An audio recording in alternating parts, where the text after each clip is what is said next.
шайбаны ортого таштоо деп атайбыз. Ышкырып чыкканда мен шайбаны так ортого таштайм. Ошону силер не туруп алдыңар? Хоккей бул жөн гана хобби.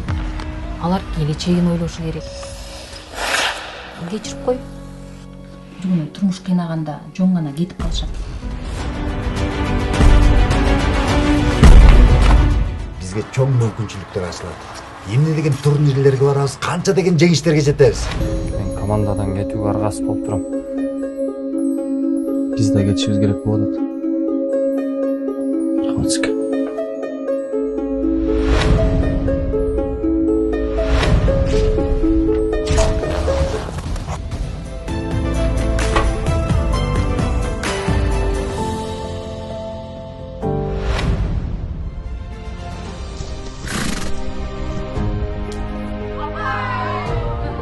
Эмне хоккейди кыздар ойномок белеги?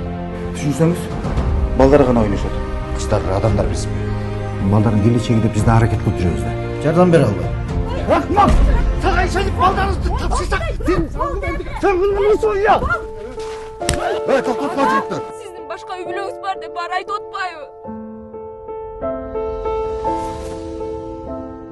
Жакшылап даярдансак, чет өлкөгө биринчи кыздар командасы болуп барабыз.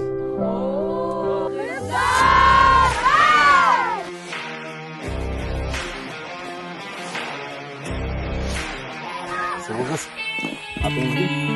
Сайкал.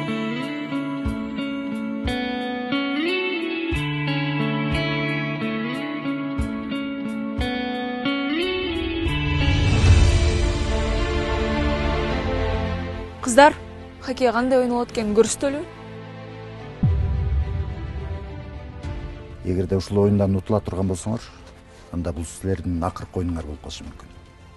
Эгерде акыркы оюн боло турган болсо, анда оюндан рахат алып ойноңор.